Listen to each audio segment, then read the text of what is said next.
महर्षि वाल्मीकि जी ने रामायण की रचना की है और इस वाल्मीकि रामायण के बाल कांड के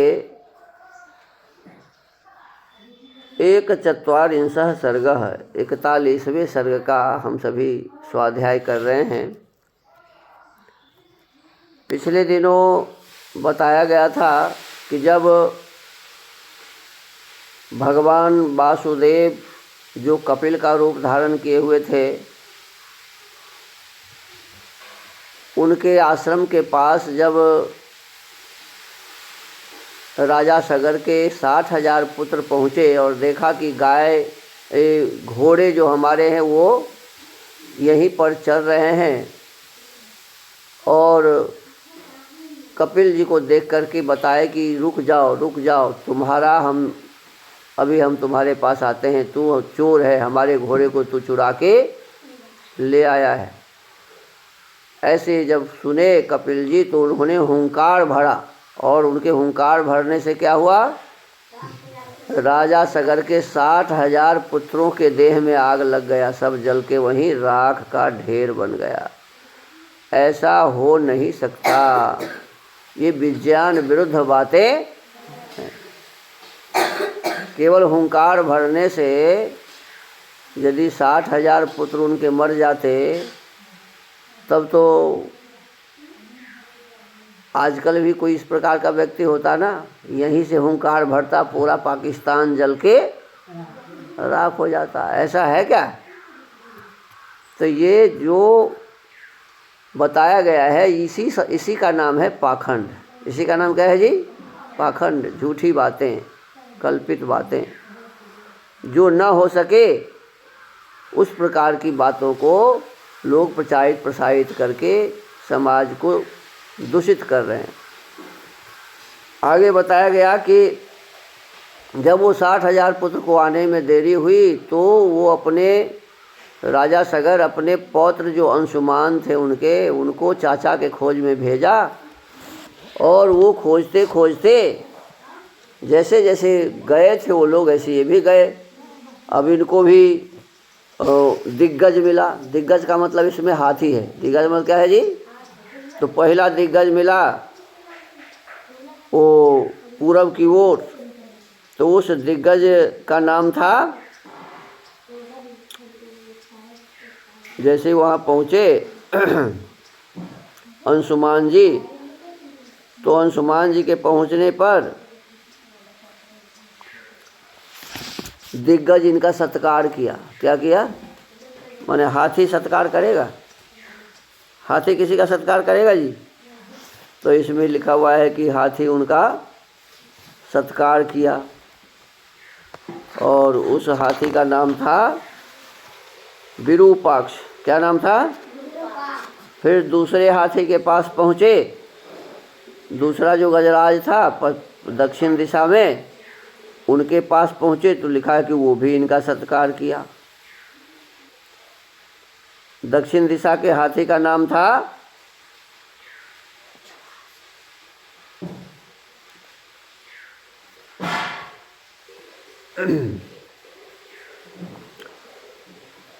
दक्षिण दिशा में जो दिग्गज दिखाई दिया उसका नाम था महापद्म। क्या नाम था?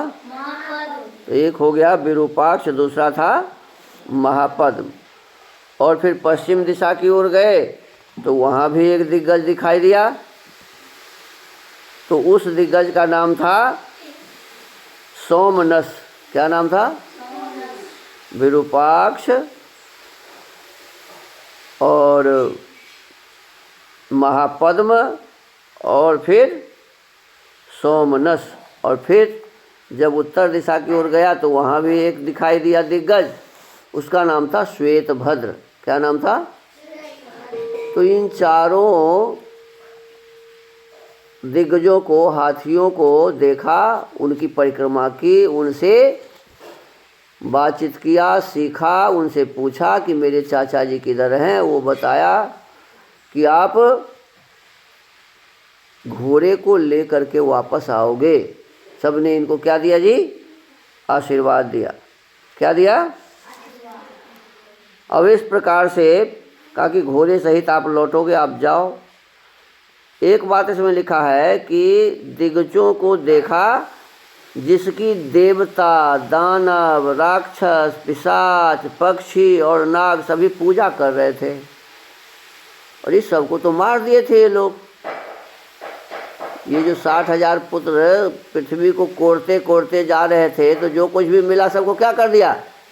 मार दिया। अब लिखा है कि दिग्गज का ये सब आदर सम्मान कर रहे थे, देवता भी, दानव भी, राक्षस भी, पिशाच भी, पक्षी भी। तो माने उसके मारने के बाद भी कुछ रह गए होंगे, तो इसलिए ये लोग, देवता भी हाथी का पूजा कर रहे थे। हाथी के मस्तक पर पृथ्वी था, चारों कोने पर 4 हाथी और उसके ऊपर में पृथ्वी, और जब वो ऐसे से हिलाता था तो भूकंप होता था। ये सब विज्ञान के विरुद्ध बातें हैं। तो विज्ञान के विरुद्ध जो भी बातें हैं ये पाखंड के अंतर्गत आते हैं, और इनको लोगों ने, जिस समय अज्ञानता का यहाँ पराकाष्ठा था, वेद के शिक्षा लुप्त हो चुके थे, उस जमाने में लोगों ने सभी ग्रंथों में प्रक्षेप किया, और इस वाल्मीकि रामायण में भी उसी समय ये प्रक्षेप हुए होंगे, ऐसा समझना चाहिए। अब लिखते हैं कि जब अंशुमान वहाँ से चला तो तेषां तद्वचनं श्रुत्वा जगाम लघु विक्रमः भस्म राशि कृता यत्र पितरस्तस्य सागराः।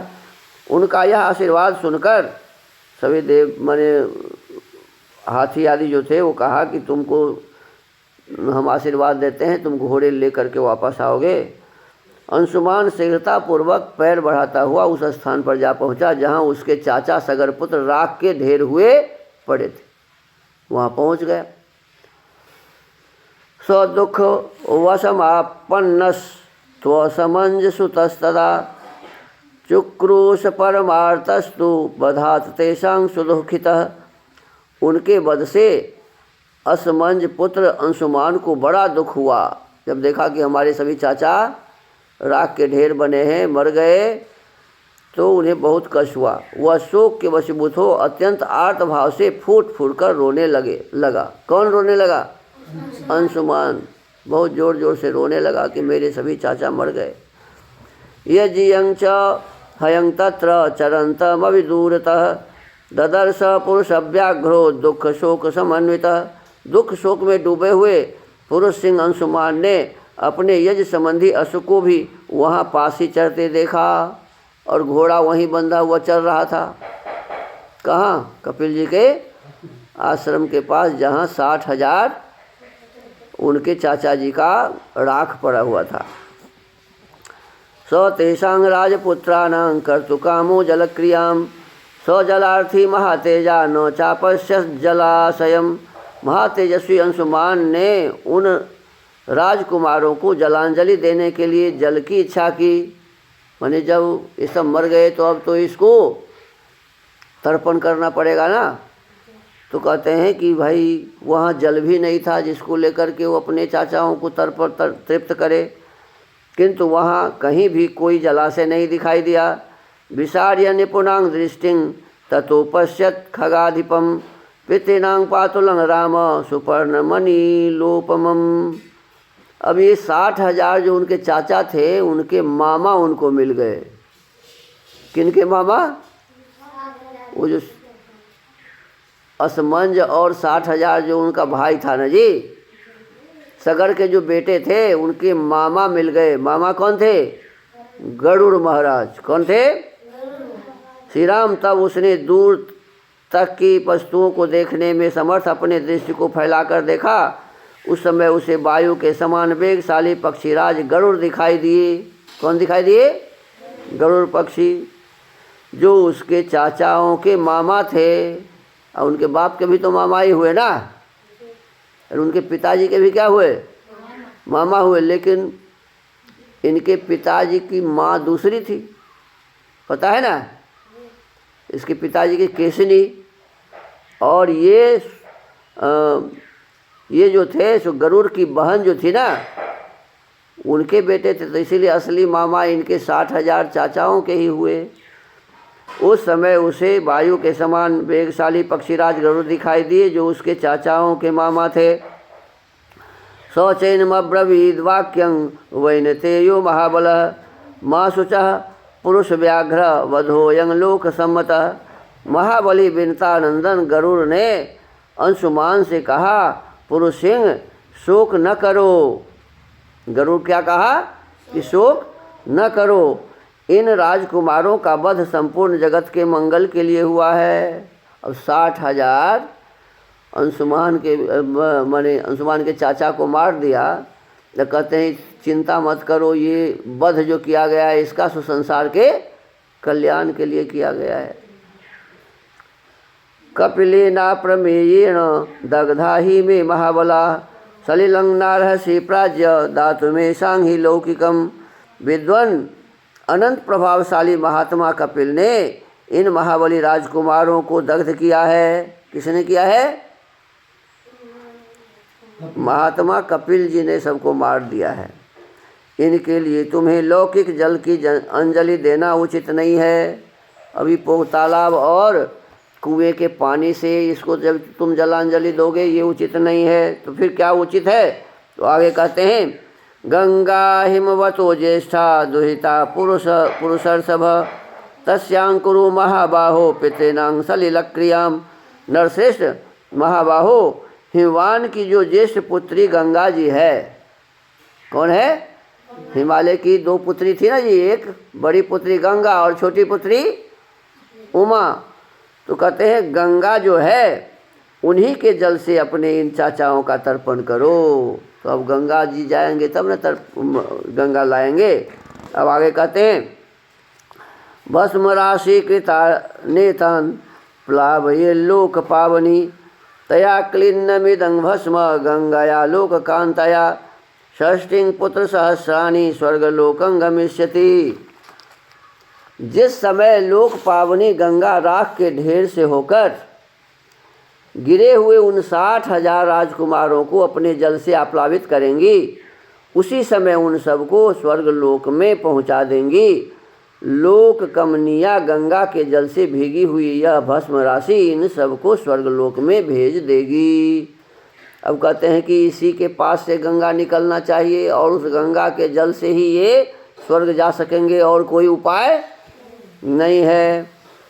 निर्गच्छा स्वं महाभाग संगृह्य पुरुषर्षभ यज्ञं पैतामहं वीर निर्वर्तयितुमर्हसि। महाभाग पुरुष प्रवर वीर, अब तुम घोड़ा लेकर जाओ। क्या कहा? अब घोड़ा लेकर जाओ और अपने पितामह का यज्ञ पूर्ण करो।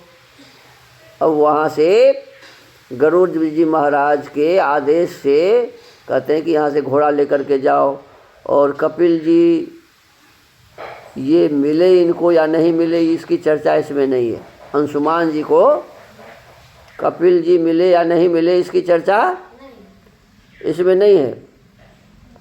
अभी चाचा जी के माने ये जो पिताजी के जो मामा हुए इनके चाचाओं के, उनके आदेश से कि तुम घोड़ा लेकर के जाओ और यज्ञ को पूरा करो।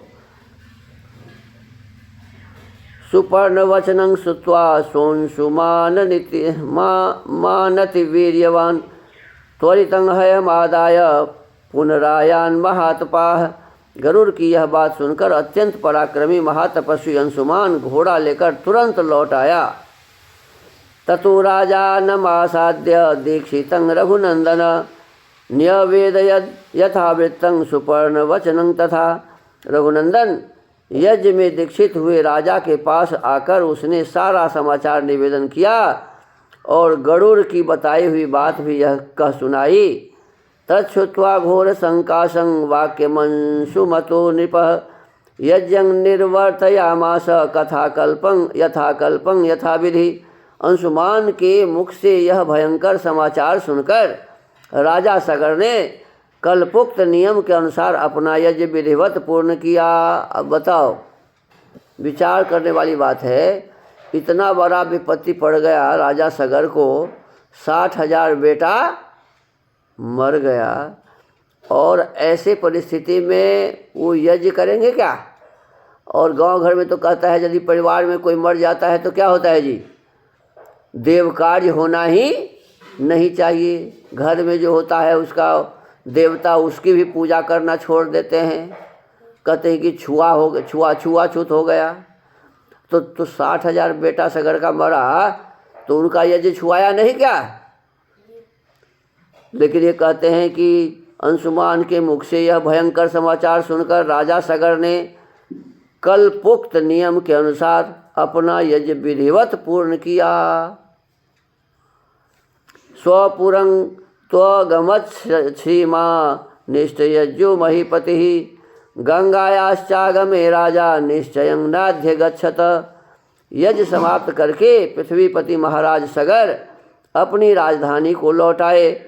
वहाँ आने पर उन्होंने गंगा जी को ले आने के विषय में बहुत विचार किया, किंतु वे किसी निश्चय पर न पहुँच सके। इसका मतलब तब तक गंगा जी इधर आई हुई नहीं थी जब तक राजा सगर थे। राजा सगर जी का यज्ञ हुआ था, उस समय गंगा इस पृथ्वी पर नहीं थी, ऐसा इसमें लिखा हुआ है। और ये बहुत विचार किए कि गंगा कैसे आएगा, फिर भी कोई निश्चय नहीं हुआ। अगत्वा निश्चयं राजा कालेन महता महान 63 वर्ष सहस्राणि राज्यं कृत्वा दिवंगतः। अब लिखा है कि दीर्घ काल तक विचार करने पर भी उन्हें कोई निश्चय उपाय नहीं सूझा और 30,000 वर्षों तक राज्य करके वे स्वर्गलोक को चले गए। कितने दिन तक राज किया जी? 30,000 वर्ष तक राज किया और स्वर्ग चले गए। तब तक उनका जो बेटा सब था सो वही भस्म पड़ा हुआ था। इतना दिन भस्म रहेगा? उड़ नहीं जाएगा हवा में? 30,000 वर्ष तक कभी माने ये नहीं आया, क्या कहते हैं, हवा नहीं चली क्या जोर से? वही हाँ, 30,000 वर्ष से बहुत पहले जल गए थे, क्योंकि बहुत देरी हो जाने के बाद तो ये अंशुमान को भेजे ही थे। अंशुमान भी कितना दिन पर आया होगा, एक ही दिन में थोड़े आ गया होगा। अब ये सब बातें सभी कपोल कल्पित बातें हैं। 30,000 वर्ष तक कोई जीवित ही नहीं रह सकता।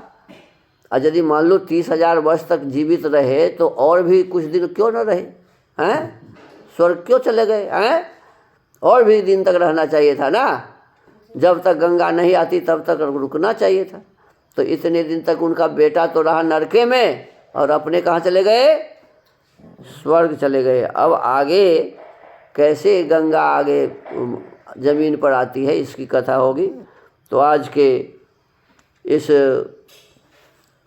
वाल्मीकि रामायण स्वाध्याय के क्रम को यही विराम देते हैं। ओम।